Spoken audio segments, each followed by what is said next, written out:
యష్మిత. ETV life ఆధ్యాత్మిక channel జీవన యోగ కార్యక్రమానికి మీ అందరికీ స్వాగతం.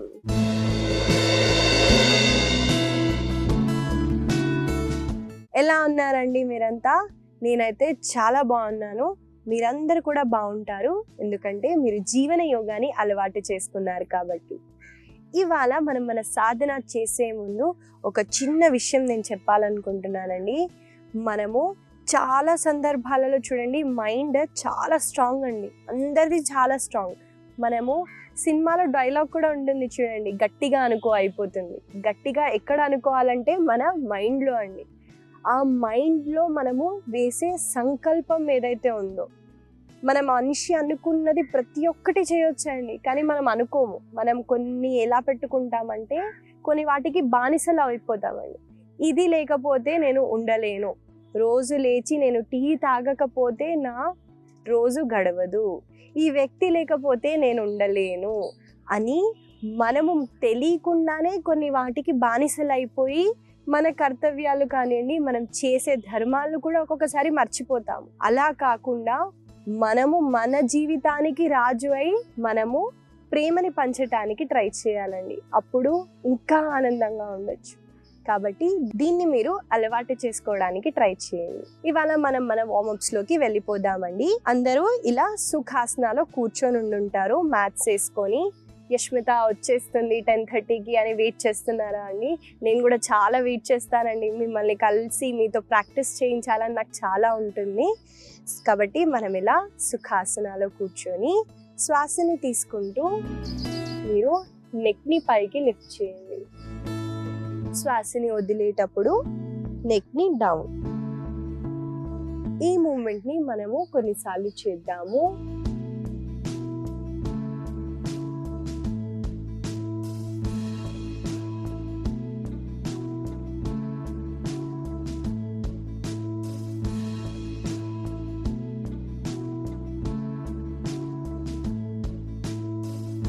స్లోగా సెంటర్కి వచ్చేసి రిలాక్స్ అవ్వండి.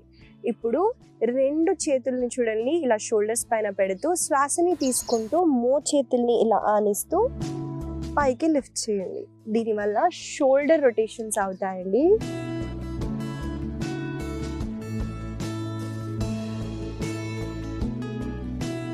ఇప్పుడు రివర్స్ డైరెక్షన్లో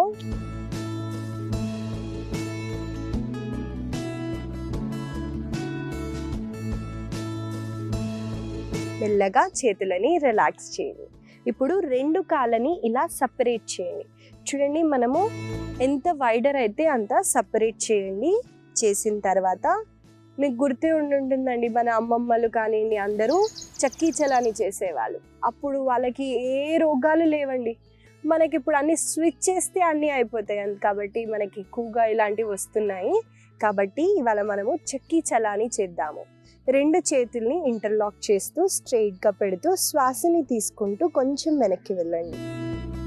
వెళ్తూ శ్వాసని వదిలేటప్పుడు కుడి కాళ్ళ దగ్గరికి వెళ్తూ మళ్ళీ ఎడమ కాళ్ళ దగ్గరికి, మళ్ళీ శ్వాసని తీసుకుంటూ వెనక్కి. ఈ మూమెంట్ని మనము కొన్నిసార్లు చేద్దాము.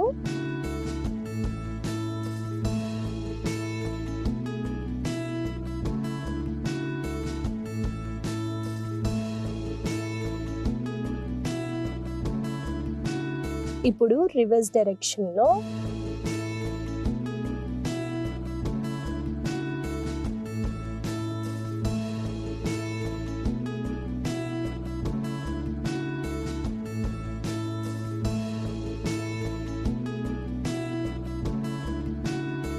మెల్లగా చేతులని కాళ్ళని రిలాక్స్ చేయండి. ఈ ప్రాక్టీస్ చేయటం వల్ల ఎక్కువగా ఆడవాళ్ళకి మనకి ఇన్ఫర్టిలిటీ ఇష్యూస్ వస్తున్నాయి చూడండి ఈ మధ్య. PCOD, హార్మోనల్ ఇంబ్యాలెన్సెస్, ఇలాంటివి మనము రెక్టిఫై చేయొచ్చు. కాబట్టి దీన్ని మీరు ప్రతిరోజు ఇంక్లూడ్ చేస్తూ ప్రాక్టీస్ చేయడానికి ట్రై చేయండి.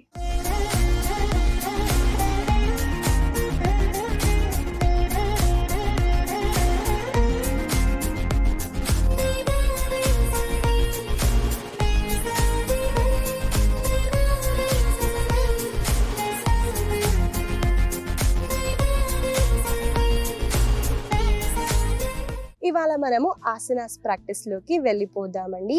మొదటిగా మనం చేయబోయే ఆసన పేరు పరివృత త్రికోణాసన.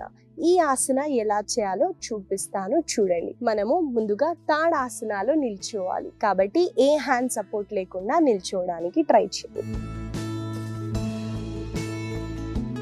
ముందుగా మనం ఇలా తాడాసనాలో నిల్చుంటామండి. నిల్చున్న తర్వాత చూడండి, నా కుడి కాళ్ళని వెనక్కి తీసుకెళ్తున్నాను.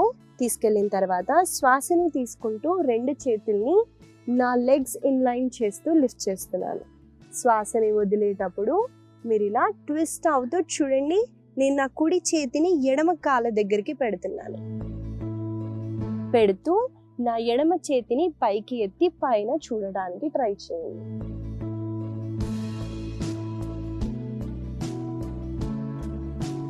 మళ్ళీ శ్వాసని తీసుకుంటూ ట్విస్ట్ని రిలీజ్ చేస్తూ మెల్లగా చేతులని కాళ్ళని రిలాక్స్ చేస్తారు. చూశారు కదండి, పరివృత త్రికోణాసన ఎలా చేయాలో చూపించాను. ఈ ఆసన చేయటం వల్ల మన కాళ్ళ వెనకాల భాగం దగ్గర చాలా మంచి స్ట్రెచ్ ఉంటుందండి. ట్విస్ట్ అవుతున్నాం చూడండి, మన అబ్డామినల్ దగ్గర కూడా చాలా మంచి స్ట్రెచ్ ఉంటుంది. ఇంకా మన చెస్ట్ని ఓపెన్ చేస్తూ పైన చూస్తున్నాం చూడండి, చెస్ట్ ఓపెనింగ్ కూడా అవుతుంది. ఒబెసిటీ ఉన్న వాళ్ళు త్రికోణాసన చేయాలి అని చెప్పారండి. పరివృత త్రికోణాసన వల్ల కూడా మనకి అబ్డామినల్లో ఉన్న ఆర్గాన్స్ని మనం స్టిమ్యులేట్ చేయొచ్చు. కాబట్టి ఈ ఆసనాన్ని మనము కొన్నిసార్లు చేద్దాము. నాతో పాటు మీరు చేయండి.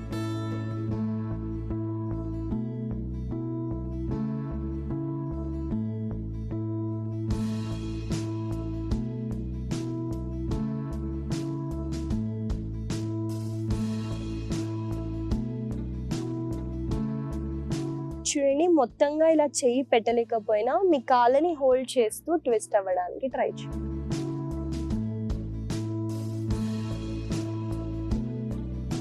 దీనివల్ల కొంచెంగా ఈజీగా అవుతుందండి ఆసన.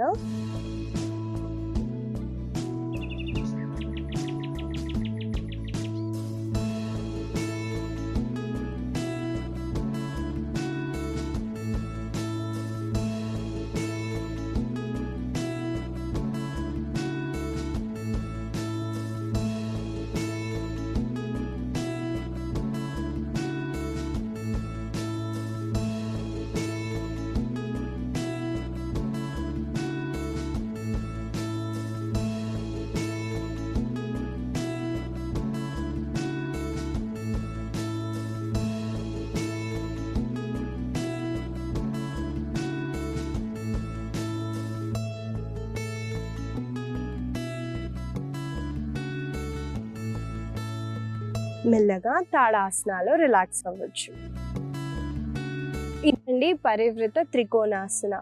ఈ ఆసన చేసేటప్పుడు ఒక చిన్న పాయింట్ ఉందండి, మన మోకాలు అన్నవి కొంచెంగా బెండ్ అవుతాయి. ఎంతైతే అంత స్ట్రెయిట్గా పెట్టడానికి ట్రై చేయండి. దానివల్ల మనకి ఆ ఆసన వల్ల బెనిఫిట్స్ వస్తాయి. ఈ ఆసనాన్ని మీరు ఇంక్లూడ్ చేస్తూ ప్రతిరోజు ప్రాక్టీస్ చేయడానికి ట్రై చేయండి. మనము తర్వాత చేయబోయే ఆసన పేరు జాను శీర్షాసన. ఈ ఆసన ఎలా చేయాలో చూపిస్తానండి.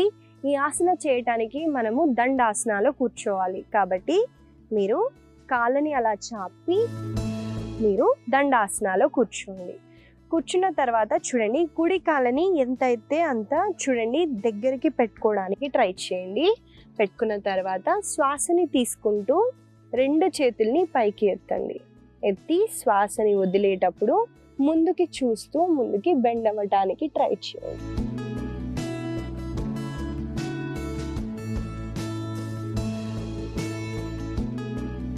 మళ్ళీ శ్వాసని తీసుకుంటూ పైకి లిఫ్ట్ అయ్యి రిలాక్స్ అవుతారు. ఈ ఆసన చేయటం వల్ల అండి మనకి బెండ్ ఫార్వర్డ్ అవుతున్నాం చూడండి, ఆర్మ్స్ట్రింగ్స్ దగ్గర చాలా మంచి స్ట్రెచ్ ఉంటుంది. మనకి ఈ భాగంలో ఉన్న కొవ్వుని కూడా మనము కరిగించవచ్చు. బెండ్ ఫార్వర్డ్ అవుతున్నాం చూడండి. మీకు బ్యాక్ ఇంజ్యూరీస్ ఉంటే అవాయిడ్ చేయండి, లేదా ఈ ఆసనాన్ని మీరు ప్రతిరోజు ప్రాక్టీస్ చేయొచ్చు. ఈ ఆసనాన్ని మనం కొన్నిసార్లు చేద్దాము. నాతో పాటు మీరు చేయండి.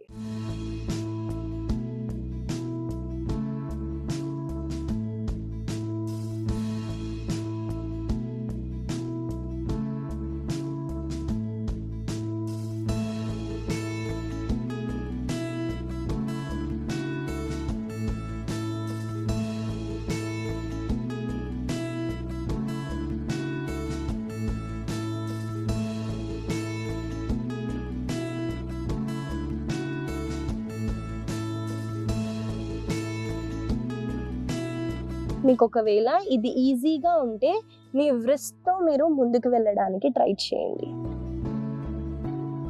దీనివల్ల ఎక్కువగా బెండ్ అవుతుందండి. ఇంటర్లాక్ చేస్తే ఇంతే అవ్వచ్చు.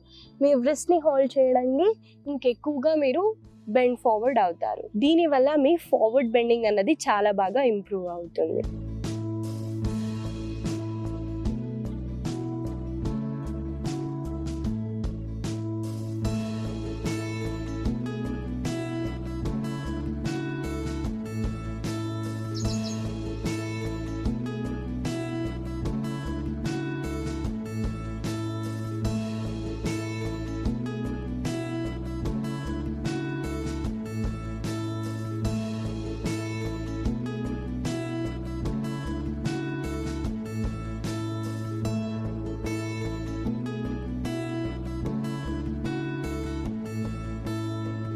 మెల్లగా శ్వాసని వదులుతూ రిలాక్స్ అవ్వచ్చు. మనము తర్వాత చేయబోయే ఆసన కన్నా ఒక చిన్న విషయం నేను చెప్పాలనుకుంటున్నానండి. చాలా మందికి మనము సెకండరీ లైఫ్ స్టైల్ అనుకోండి లేదా స్టాండింగ్ సిట్టింగ్ పోస్చర్ వల్ల మన స్పైన్ అన్నది ఇలా హంచ్ అయిపోతుందండి. మన వెన్నుముక్క చాలా ఇంపార్టెంట్ అండి. ఒక బాడీ పోస్చర్లో మన వెన్నుముక్క చాలా ఫ్లెక్సిబుల్గా ఉండటానికి మనకి యోగా ప్రాక్టీసెస్ చాలా హెల్ప్ఫుల్గా ఉంటాయి. మీరు దీనికన్నా మీరు ఏదైనా వెయిట్ లిఫ్టింగ్ ఇంకా చేస్తే మీ డిస్క్ అనేవి డిస్లొకేట్ అవుతాయండి. కాబట్టి స్టిఫ్నెస్ ఉంటే స్టిఫ్నెస్ని రిలీజ్ చేయడానికి స్ట్రెచెస్ని మీరు ప్రాక్టీస్ చేయడానికి ట్రై చేయండి. ఇంకొక చిన్న టిప్ అండి, నేను నా సాధన చేసేటప్పుడు అనుకోకుండా ఒకటే ప్లేస్లో నా ప్రాక్టీసెస్ చేయడం వల్ల ఒక్కోసారి నేను చేయలేని ఆసనాస్ కూడా సడన్గా నేను చేయగలుగుతానండి. అదేంటో నాకు అర్థం కాలేదు. అంటే ఆ ప్లేస్లో ఉన్న మహత్వం ఏందో. ఎన్నోసార్లు ప్రాక్టీస్ చేసినా సడన్గా కొన్ని ఆసనాస్ మనం చేయగలుగుతాం. అది ఎప్పుడు అవుతుందంటే కన్సిస్టెన్సీగా మనం ప్రాక్టీస్ చేసినప్పుడు అక్కడున్న చేంజెస్ని మనము అబ్జర్వ్ చేయగలుగుతామండి. అందరూ ఇంకా బలంగా, ఇంకా ఫ్లెక్సిబుల్గా, ఇంకా స్ట్రెంగ్తన్గా అవ్వాలని నేను అనుకుంటున్నాను. నేను హెల్ప్ చేస్తానండి దానికి. మనము తర్వాత ఆసనాల్లోకి వెళ్ళిపోదాం. తర్వాత మనం చేయబోయే ఆసన పేరు మండుకాసన. ఇంగ్లీష్లో ఫ్రాక్ పోజ్ కూడా అంటారండి. ఎలా చేయాలో చూపిస్తానో చూడండి. మనము ముందుగా ఇలా టేబుల్ పోస్చర్లోకి వస్తామండి. వచ్చిన తర్వాత చూడండి, మోకాలని ఎంత అయితే అంత సపరేట్ చేయండి. సపరేట్ చేసి మీ మోకాలున్న లెంత్లో మీ కాళ్ళని పెట్టడానికి ట్రై చేయండి. చూడండి, ఎంత అయితే అంత పెట్టడానికి ట్రై చేయండి. మగవాళ్ళు కొంచెం కేర్ఫుల్గా చేయాలండి ఈ ప్రాక్టీస్ని. తర్వాత మీ చేతుల్ని కింద పెట్టండి. పెట్టి మీరు ఇలా కొద్ది క్షణాలు ఈ ఆసనాలో హోల్డ్ చేయొచ్చు.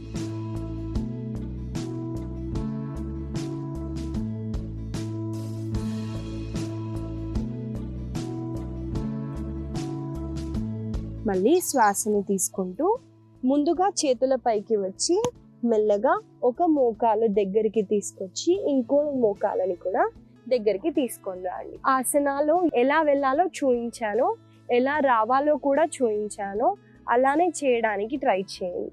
ఈ ఆసన చేయటం వల్ల మనకి హిప్ ఓపెనింగ్ అన్నది అవుతుందండి. మనకి సాక్రమ్ బోన్ని చాలా రిలాక్సేషన్గా ఉంటుంది. కాబట్టి ఈ ప్రాక్టీస్ని మీరు ఇంక్లూడ్ చేస్తూ ప్రతిరోజు ప్రాక్టీస్ చేయడానికి ట్రై చేయండి. ఈ ఆసనాన్ని మనం కొన్నిసార్లు చేద్దాము. నాతో పాటు మీరు చేయండి.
మెల్లగా మీరు శిశు ఆసనాలో రెస్ట్ చేయొచ్చు.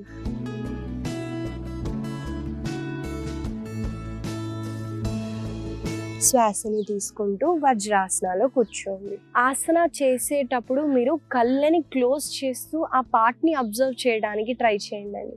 చూడండి, మనము ఆలోచనలు ఎక్కడో ఉండి బాడీ మూమెంట్స్ చేసిన అన్ని బెనిఫిట్స్ రావండి. కాబట్టి యోగాలో శ్వాస మీద దృష్టి తీసుకెళ్తూ బాడీలో ఏం జరుగుతుందో అబ్జర్వ్ అని ఇన్స్ట్రక్షన్స్ ఇస్తూ ఉంటారనమాట.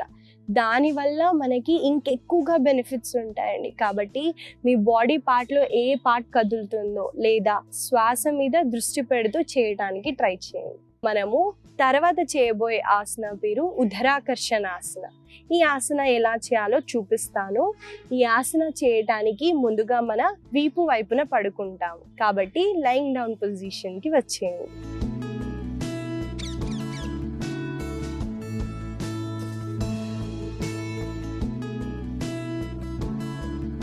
ముందుగా మీరు ఇలా శవాసనాలో రెస్ట్ చేస్తారు. శ్వాసని తీసుకుంటూ మీ కుడి కాలని పైకి ఎత్తి మీ కుడి కాలని ఎడమ మోకాల పైన పెడతారు. పెట్టి చేతులని మీ భుజాల లెంత్లో పెట్టడానికి ట్రై చేయండి. పెట్టి ఇక్కడ శ్వాసని తీసుకుంటూ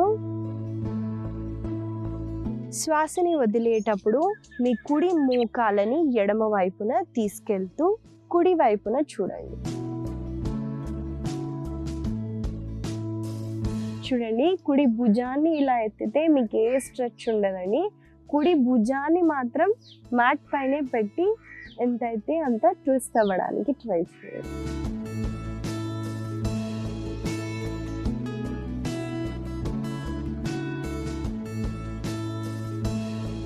ఇప్పుడు ఎడమ కాళ్ళతో చేద్దాము. నాతో పాటు మీరు చేయండి.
మెల్లగా శవాసనాలో కొన్ని క్షణాలు రెస్ట్ చేస్తూ బాడీలో ఏం జరుగుతుందో అబ్జర్వ్ చేయడానికి ట్రై చేయండి.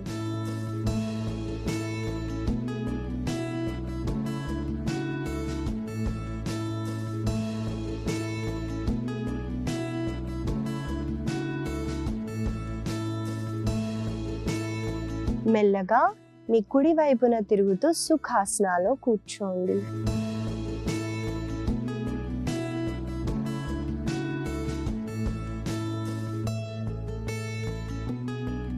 ఇదండి ఉదరాకర్షణ ఆసన. మనము ఎక్కువగా ఆసనాస్ చేసిన తర్వాత బాడీకి రిలీఫ్ ఇచ్చేది మాత్రం ఈ ఆసన అండి. చాలా మంచి స్ట్రెచ్ ఇస్తుంది. దానివల్ల మజిల్స్ రిలాక్స్ అవుతాయండి. నేను నా సాధన చేసేటప్పుడు ఈ ఆసనాన్ని ప్రతిరోజు ఎట్ ద ఎండ్ చేస్తూ చాలా రిలాక్సింగ్గా ఫీల్ అయ్యేదాన్ని. మీరు ఈ ఆసనాన్ని ఇంక్లూడ్ చేస్తూ ప్రాక్టీస్ చేయడానికి ట్రై చేయండి. ఇవండి ఇవాళ మన కొన్ని ఆసనాస్. మనము కొన్ని హిప్ ఓపెనింగ్ ఆసనాస్ చేసాము, కొన్ని రిలాక్సింగ్ ఆసనాస్ చేసాము. ఈ ఆసనాస్ని మీరు గుర్తుపెట్టుకొని లేదా రాసుకొని ప్రతిరోజు ప్రాక్టీస్ చేయడానికి ట్రై చేయండి. ఇవాళ నేను మీకు ఇచ్చే చిన్న సలహా ఏంటంటే అండి, సాల్ట్, ఉప్పు, ఏ ఉప్పు తినాలి. ఇప్పుడు పింక్ సాల్ట్ వచ్చింది, బ్లాక్ సాల్ట్ వచ్చింది, కొంతమంది రాక్ సాల్ట్ తింటారు కదండి. మార్చి సాల్ట్స్ని తినడానికి ట్రై చేయండి. ఎందుకంటే అయోడైజ్డ్ సాల్ట్ హానికరం అని అన్నారు, కానీ భారతదేశంలో అయోడిన్ తక్కువై చాలా డిసీజెస్ వచ్చాయండి. అప్పుడు ఈ అయోడైజ్డ్ సాల్ట్స్ అన్నవి వచ్చాయి. కాబట్టి మీరు ప్రతిసారి సాల్ట్స్ని మార్చి తినడానికి ట్రై చేయండి. దానివల్ల బెనిఫిట్స్ వస్తాయి. ఈ చిన్న సలహా మీకు ఉపయోగపడుతుందని ఆశిస్తూ మళ్ళీ కలుద్దాం.